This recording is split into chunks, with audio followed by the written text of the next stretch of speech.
Revolution by Genevera. Vera. Before the First World War, there were worries of overproduction of food. In order to prepare for the oncoming war, there was a greater need for food production. Thus, farmers and those working in agricultural-based industries worked harder to meet the criteria. This proved to be somewhat difficult as food takes weeks to months to grow, and Russia had not yet established a clear way to mass-produce food items. As Russia leaned heavily on agricultural workers, this would soon affect both the economy and the food supply of the Russian people.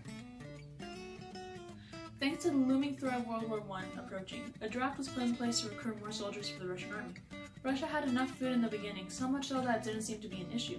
However, the dependence on agricultural workers soon worked against Russia.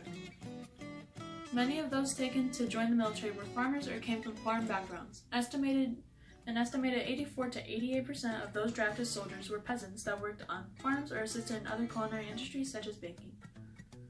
As could be expected, there was a large drop in food production. As men were drafted, they often left behind only women and children to take care of the farm. But women and children were often given lighter jobs such as collecting milk and churning butter.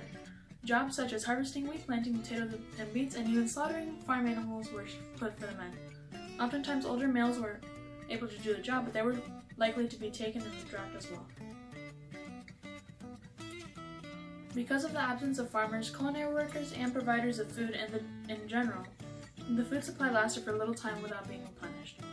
There was also a consequence in taking in peasants for the military. Previously, peasants would live off of little to no food and continue on despite being weak. Due to the need for soldiers, not farm hands, the peasants had to eat much more than they previously had. Due to the peasants and farmers being drafted for the war, they were unable to provide food for the rest of the country, and were also given the chance to adapt to a new way of life, one where they'd eat more in order to be strong for the war rather than to collect wheat and cut apart meats. This led to hunger strikes in Russia and greatly damaged the Russian economy. Tsar Nicholas II was not a strong monarch for Russia, mostly due to his ignorance on the conditions of his people. Tensions were already high due to the ongoing war between Russia and Germany, as well as Russia and Austria-Hungary. The casualties were high and the economy was slipping, yet the Romanov royalty stayed isolated from its subjects. Tsar Nicholas did not provide for the Russian people and went so far as to entirely ignore them in cases such as the way he kept Rasputin, a self-proclaimed mystic and a peasant, around despite what the Russian people said. Rasputin's reputation largely consisted of indecent public exposure and massive amounts of alcohol.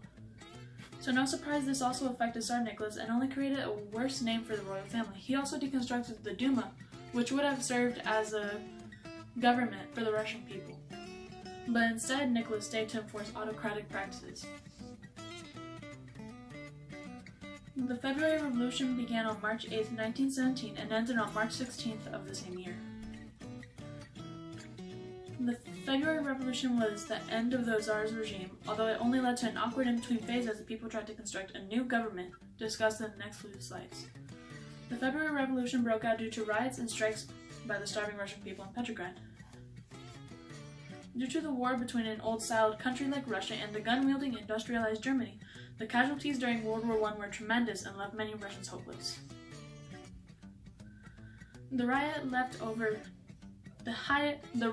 held over 90,000 people on strike and soon became violent, with many of the protesters going to destroy police stations and clashing with the Russian police. The police fought back and continuously opened fire, but the protesters did not leave the streets, only becoming more violent. This resulted in Nicholas's abdication, and thus came the new age of a non-Tsar's regime. Although this would leave the Russian people without a proper government and would do nothing to However, this would leave the Russian people without a proper government and would do nothing to better the economy and food production. With the end of the Tsar's regime came the age of the provisional government. The provisional government hoped to somewhat better the conditions of the Russian people and to somehow salvage some support from the angry riots. However, many of the old government officials in the old government simply transferred over. There was little to no change in the chain of command and the way the government was handled.